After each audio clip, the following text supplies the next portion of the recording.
মেঘ ৰাশি জাতক জাতিকাসকলৰ ছেপ্টেম্বৰ মাহৰ ৰাশিফল সিদ্ধান্ত আজিৰ ভিডিঅ'টোৰ যোগেদি সুন্দৰভাৱে জানি লওঁ আহক। 1 ছেপ্টেম্বৰৰ পৰা 30 ছেপ্টেম্বৰলৈকে কেনেধৰণে দিন পাৰ হ'ব আৰু কি সুযোগ সুবিধা লাভ কৰিব পাৰিব। এই মাহত আপোনালোকৰ সলনি হ'বলৈ ধৰিব ভাগ্য আৰু প্ৰচুৰ পৰিমাণে ধন লাভ হ'বলৈ ধৰিব। মাহৰ দ্বিতীয় সপ্তাহত দেখিবলৈ পাব নতুন যোগ। আহক তেনেহ'লে সুন্দৰভাৱে জানি লওঁ। যদি ভিডিঅ'টো ভাল লাগে লাইক এটা কৰি আমাৰ মনোবল বঢ়াব আৰু আপোনালোকৰ বন্ধুবৰ্গৰ লগত শ্বেয়াৰ কৰি তেওঁলোককো উপকৃত কৰিব। মেঘ ৰাশি জাতক জাতিকাসকলৰ ছেপ্টেম্বৰ মাহটো প্ৰায় অনুকূল দেখিবলৈ পোৱা যাব। এই মাহটোত আপোনালোকে কিছুমান বিশেষ ধৰণৰ সফলতা অৰ্জন কৰিব পাৰিব। বিশেষভাৱে সফল হোৱাৰ সম্ভাৱনা দেখিবলৈ পোৱা যাব পাৰে। যোগাযোগৰ ক্ষেত্ৰত ভাল ফল অৰ্জন কৰিব পাৰিব। আপোনালোকৰ ব্যয় যথেষ্ট পৰিমাণে বৃদ্ধি হোৱাৰ সম্ভাৱনা কিন্তু এই মাহত দেখিবলৈ পোৱা যাব পাৰে। স্বাস্থ্যৰ দিশৰ ক্ষেত্ৰতো আপোনালোকে সাৱধানতা অৱলম্বন কৰি চলিব লাগিব। হঠাৎ স্বাস্থ্য দুৰ্বল হৈ পৰিব পাৰে আৰু ডক্তৰৰ পৰামৰ্শ ল'বলগীয়া হ'ব পাৰে। কেৰিয়াৰৰ দৃষ্টিকোণৰ পৰা চাবলৈ গ'লে এই মাহটো আপোনালোকৰ মধ্যমভাৱে পাৰ হোৱা দেখিবলৈ পোৱা যাব পাৰে। আপোনালোকৰ ওপৰত কাৰোবাৰ হেঁচা পৰিব পাৰে বা মানসিক চাপ বৃদ্ধি পোৱাৰ সম্ভাৱনা দেখিবলৈ পোৱা যাব পাৰে। চাকৰিয়ালসকলৰ কাৰণে শক্তিশালী হৈ পৰাৰ সম্ভাৱনা দেখিবলৈ পোৱা যাব আৰু নতুন আপোনালোকে সুযোগ সুবিধা লাভ কৰিব পাৰিব। চাকৰিৰ ক্ষেত্ৰত পদোন্নতি লাভ কৰাৰো সম্ভাৱনা বেছি দেখিবলৈ পোৱা যায়। ব্যৱসায়িক বাণিজ্যৰ লগত জড়িত লোকসকলে কিছু সাৱধানতা অৱলম্বন কৰি চলিব লাগিব। ব্যৱসায়ত ক্ষতি হোৱা বা লোকচান হোৱাৰ সম্ভাৱনা দেখিবলৈ পোৱা যাব পাৰে। সেইকাৰণে এই মাহত ব্যৱসায়ত বিনিয়োগ কৰাৰ ক্ষেত্ৰতো খুব সাৱধানতা আপোনালোকে অৱলম্বন কৰি চলিব লাগিব। শিক্ষাৰ দৃষ্টিকোণৰ পৰা চাবলৈ গ'লে এই মাহটো আপোনালোকৰ বহুখিনি প্ৰত্যাহ্বানৰ সন্মুখীন হোৱাৰ সম্ভাৱনা দেখিবলৈ পোৱা যাব পাৰে। শিক্ষাৰ মানদণ্ড বজাই ৰাখিবলৈ চেষ্টা কৰিব লাগিব আৰু শিক্ষাত প্ৰায় আপোনালোকে খুব মনোযোগ দি শিক্ষা গ্ৰহণ কৰিব লাগিব। লগতে স্বাস্থ্যজনীয় সমস্যাই দেখা দিব পাৰে। পেটৰ অশান্তিয়ে দেখা দিয়াৰ ফলত শিক্ষাৰ যাতে ব্যাঘাত নজন্মে তাৰ প্ৰতি আপোনালোকে বিশেষকৈ লক্ষ্য ৰাখিব লাগিব। প্ৰতিযোগিতামূলক পৰীক্ষাৰ ক্ষেত্ৰত আপোনালোকে ভাল ফল অৰ্জন কৰিব পাৰিব বা অনুকূল প্ৰভাৱ দেখিবলৈ পোৱা যাব। উচ্চ শিক্ষা শিক্ষাৰ্থীসকলৰ কাৰণে এই মাহটো অনুকূল হিচাপেই পাৰ হোৱা দেখিবলৈ পোৱা যাব। এই মাহটো পৰিয়ালৰ কাৰণে ঠিকে ঠাকে পাৰ হোৱাৰ সম্ভাৱনা দেখিবলৈ পোৱা যাব পাৰে। পাৰিবাৰিক জীৱনত সুখ সমৃদ্ধি বৃদ্ধি পাবলৈ ধৰিব। পৰস্পৰে পৰস্পৰক মৰম ভাল পোৱা বৃদ্ধি পাবলৈ ধৰিব। কিন্তু আনফালে মাজে সময়ে ঘৰুৱা ক্ষেত্ৰত কিছু ক্ষেত্ৰত অশান্তিৰ সন্মুখীন হোৱাৰ সম্ভাৱনা দেখিবলৈ পোৱা যাব পাৰে। কোনো পাৰিবাৰিক সম্পত্তিক লৈ আপোনালোকৰ ঘৰত হাই কাজিয়া বা বিবাদ সৃষ্টি হোৱাৰ সম্ভাৱনা কিন্তু দেখিবলৈ পোৱা যাব পাৰে। প্ৰেমৰ জীৱনত উত্থান পতন অহাৰ সম্ভাৱনা দেখিবলৈ পোৱা যাব পাৰে। আপোনালোকৰ প্ৰিয়জনৰ মাজত সৰু সুৰা কথাতে মত বিৰোধ হোৱাৰ সম্ভাৱনা দেখিবলৈ পোৱা যাব পাৰে। সেইকাৰণে প্ৰেমৰ ক্ষেত্ৰত কথা বতৰা কওঁতে খুব সাৱধানতা অৱলম্বন কৰি আপোনালোকে কথা বতৰা ক'বলৈ চেষ্টা কৰিব। বুজাবুজি ৰাখিবলৈ চেষ্টা কৰিব, নহ'লে আপোনালোকৰ ভুল বুজাবুজিৰ ফলত বহুকেইটা ক্ষেত্ৰত আপোনালোকৰ অশান্তি আহি পৰিব পাৰে। আপোনালোকৰ ওপৰত মানসিক চাপ বৃদ্ধি পোৱাৰ সম্ভাৱনাও দেখিবলৈ পোৱা যাব পাৰে। কিছুমান ক্ষেত্ৰত আপোনালোকৰ উন্নতি দেখিবলৈ পোৱা যাব পাৰে। গতিকে মনোযোগ দি আপোনালোকে সেইকেইটা কাম কৰিবলৈ চেষ্টা কৰিব। আৰ্থিক জীৱনৰ ক্ষেত্ৰত এই মাহটো উত্থান পতনেৰে ভৰপূৰ হৈ পৰা দেখিবলৈ পোৱা যাব পাৰে। যদি আপোনালোকে একাধিকভাৱে লাভ কৰি আছে তেনেহ'লে এই মাহটো আপোনালোকৰ সুন্দৰভাৱে পাৰ হ'ব আৰু উপাৰ্জন বৃদ্ধি পাবলৈ ধৰিব। কিন্তু গোটেই মাহটো যাতে আপোনালোকৰ ভাল হ'ব বা গোটেই মাহটো যে আপোনালোকৰ ভাল হ'ব তাত কিছু সন্দেহ দেখিবলৈ পোৱা যায়। কাৰণ শনি দ্বাদশ গৃহত থকাৰ কাৰণে আপোনালোকৰ ব্যয় মাত্ৰা বৃদ্ধি পোৱাৰ সম্ভাৱনা দেখিবলৈ পোৱা যাব।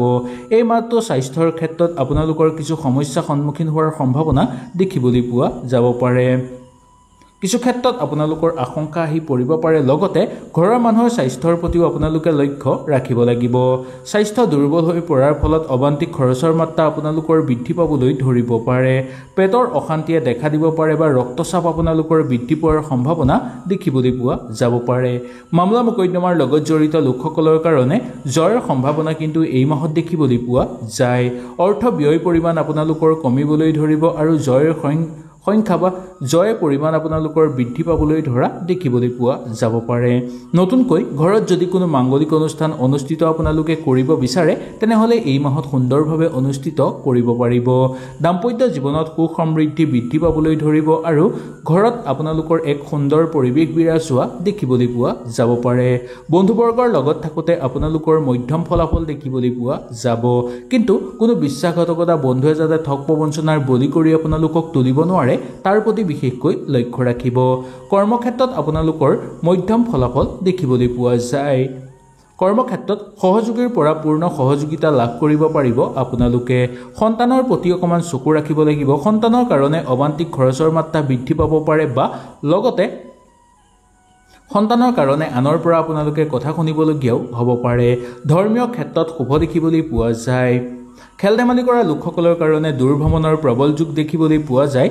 বিদেশ ভ্ৰমণ বা দূৰ ভ্ৰমণ কৰিবলগীয়া আপোনালোক হ'ব পাৰে এনেও ভ্ৰমণৰ ক্ষেত্ৰত মেঘৰাশি জাতক জাতিকাসকলৰ ছেপ্টেম্বৰ মাহটো ইমান অসুবিধাদায়ক দেখিবলৈ পোৱা নাযায় দূৰ ভ্ৰমণৰ ক্ষেত্ৰত ব্যয়ৰ মাত্ৰা বৃদ্ধি পাবলৈ ধৰিব পাৰে কিন্তু ইমান চিন্তাৰ কাৰণ নাই বুলি ক'ব পৰা যায় শিক্ষাগুৰুসকলৰ কাৰণে স্বাস্থ্য মধ্যম ফলাফল দেখিবলৈ পোৱা যায় আগৰ পৰাই যদি স্বাস্থ্যৰ বেছি বেয়া হৈ আছে বা অৱনতি হৈ আছে তেনেহলে এই মাহত কিছু স্বাস্থ্য সকাহ পোৱাৰ সম্ভাৱনা দেখিবলৈ পোৱা যাব নতুনকৈ কাম বিচাৰি থকা বা নিবনুৱাসকলৰ কাৰণে কৰ্মপ্ৰাপ্তিৰ সম্ভাৱনা দেখিবলৈ পাব মনে বিচৰা কৰ্ম লাভ কৰিব পাৰিব কিন্তু সেই কৰ্ম নিৰ্বাচন কৰোঁতে আপোনালোকে খুব সাৱধানতা অৱলম্বন কৰিব লাগিব ৰাজনৈতিক ক্ষেত্ৰৰ লগত জড়িত হৈ থকা লোকসকলৰ কাৰণে অনুকূল প্ৰভাৱ হ'ব নতুনকৈ ৰাজনৈতিক ক্ষেত্ৰৰ লগত যদি আপোনালোক জড়িত হ'ব বিচাৰে তেনে ক্ষেত্ৰতো আপোনালোকে সুন্দৰভাৱে জড়িত হ'ব পাৰিব কাৰ্যকৰী পৰিকল্পনা সিদ্ধি হ'ব কিন্তু গোটেইকেইটা পৰিকল্পনা যে সিদ্ধি হ'ব তাত কিছু সন্দেহ দেখিবলৈ পোৱা যায়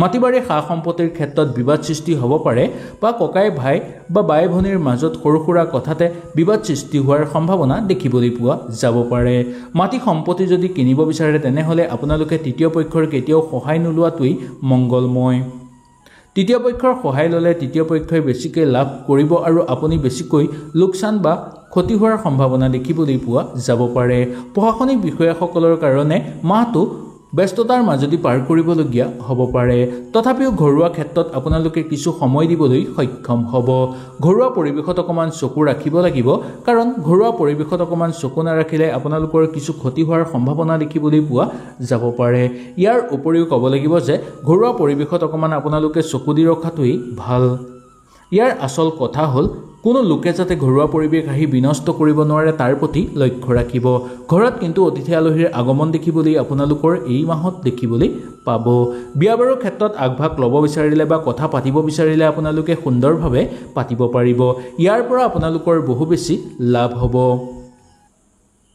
নিবনুৱাসকলৰ কাৰণে সমস্যাবোৰ দূৰ হ'ব আৰু কৰ্মপ্ৰাপ্তিৰ যোগ দেখিবলৈ পোৱা যাব পিতৃ-মাতৃৰ স্বাস্থ্যৰ প্ৰতি লক্ষ্য ৰাখিব লাগিব দুইজনৰ ভিতৰত কাৰোবাৰ যাতে স্বাস্থ্যৰ অৱনতি নঘটে তাৰ প্ৰতি লক্ষ্য ৰাখিব যুটীয়াভাৱে ব্যৱসায়িক বাণিজ্য কৰা লোকসকলৰ কাৰণে ব্যৱসায়িক ক্ষেত্ৰত আপোনালোকৰ ভালেই দেখিবলৈ পোৱা যাব কিন্তু লেনদেনৰ ক্ষেত্ৰত অকমান চকু ৰাখিবলগীয়া হ'ব পাৰে মনত আপোনালোকৰ মানসিক চাপ বৃদ্ধি পাবলৈ ধৰাৰ সম্ভাৱনা দেখিবলৈ পোৱা যাব পাৰে কাৰোবাক সামাজিক ক্ষেত্ৰত সহায় কৰিবলৈ গৈ যাতে নিজৰ বিপদ নহয় তাৰ প্ৰতি লক্ষ্য ৰাখি নিজৰ সমস্যাবোৰ আগতেই সমাধান কৰি ল'বলৈ আপোনালোকে চেষ্টা কৰাটো উচিত চাকৰিয়ালসকলে ব্যস্ততাৰ মাজত সময় অতিবাহিত কৰিবলগীয়া হ'ব পাৰে পাবলগীয়া ধন আপোনালোকে লাভ কৰিবলৈ সক্ষম হ'ব ঘৰত যদি নতুনকৈ কিবা মূল্যৱান সম্পদ আপোনালোকে ক্ৰয় কৰিব বিচাৰে বা ক্ৰয় কৰিবলৈ ইচ্ছা কৰে তেনেহলে পাৰিব বা ঘৰত যদি গাড়ী মটৰ আপোনালোকে কিনিব বিচাৰে তেনেহলে এই মাহটো আপোনালোকৰ কাৰণে অনুকূল হিচাপে পাৰ হ'ব ঠিকাটুকলি কৰা লোকসকলৰ কাৰণেও অনুকূলতাৰ মাজেৰে পাৰ কৰিব পৰাৰ প্ৰবল যোগ দেখিবলৈ পোৱা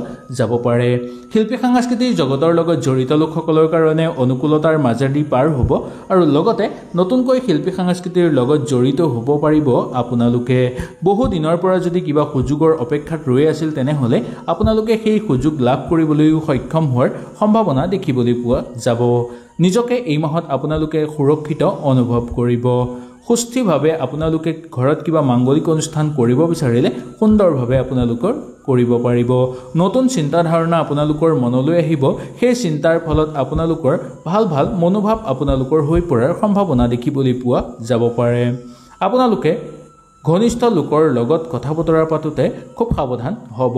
মনৰ কথা এই মাহত কাকো খুলি বা প্ৰকাশ নকৰাটোই মংগলময় বুলি ক'ব পৰা যায়। কিন্তু আপুনি বেলেগৰ পৰা দাবী পূৰণ কৰিবলৈ সক্ষম হ'ব।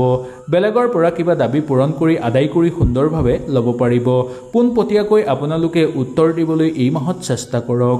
ইয়াৰ ফলত আপোনালোকে সকলোৰে পৰা সহায় সহযোগিতা লগতে সন্মান লাভ কৰিবলৈ সক্ষম হ'ব। সামাজিক ক্ষেত্ৰত সহযোগিতা লাভ কৰিব পাৰিব। ঘৰৰ ক্ষেত্ৰত আপোনালোকৰ ইমান বেয়া দেখিবলৈ পোৱা নাযায়। সাধাৰণ বৈবাহিক জীৱনৰ ক্ষেত্ৰত এই মাহটো অনুকূল হিচাপে পাৰ হোৱা দেখিবলৈ পোৱা যাব পাৰে। ঘৰত কিবা যদি আপোনালোকে মাংগলিক অনুষ্ঠান অনুষ্ঠিত কৰিব বিচাৰে তেনেহ'লে এই ক্ষেত্ৰত আপোনালোকৰ বহু বেছি শুভ হ'ব, যাৰ ফলত ঘৰৰ পৰিৱেশ পবিত্ৰ হৈ পৰিব। ঘৰত আনন্দময় পৰিৱেশ বিৰাজ হ'বলৈ ধৰিব। কিছু মূল্যৱান বস্তু আপোনালোকে লাভ কৰিবলৈ সক্ষম হ'ব। আপোনালোকৰ ব্যক্তিগত জীৱনত আপোনালোকে নতুন কিছু বন্ধু লগ পোৱাৰ সম্ভাৱনা দেখিবলৈ পোৱা যাব পাৰে। আপোনাৰ প্ৰিয়জনক আকৰ্ষিত কৰি আপোনালোকে তুলিব পাৰিব। চাকৰিত নতুন পৰিৱৰ্তন হোৱাৰ সম্ভাৱনা দেখিবলৈ পোৱা যাব, যাৰ ফলত আপোনালোকৰ মানসিক চাপ বৃদ্ধি পাবলৈ ধৰাৰো সম্ভাৱনা দেখিবলৈ পোৱা যাব পাৰে। হয়তো এই ভিডিঅ'টোৰ যোগেদি আপোনালোকে সুন্দৰভাৱে বুজি পালে। যদি কিবা অসুবিধা পালে নিশ্চয় মোক তলত কমেণ্ট কৰি জনাব। তেনেহ'লে আজিলৈ আপোনালোকৰ ওচৰৰ পৰা বিদায় লৈছোঁ। কালিলৈ পুনৰ আপোনালোকক লগ পোৱাৰ প্ৰতিশ্ৰুতিৰে আজিলৈ নমস্কাৰ।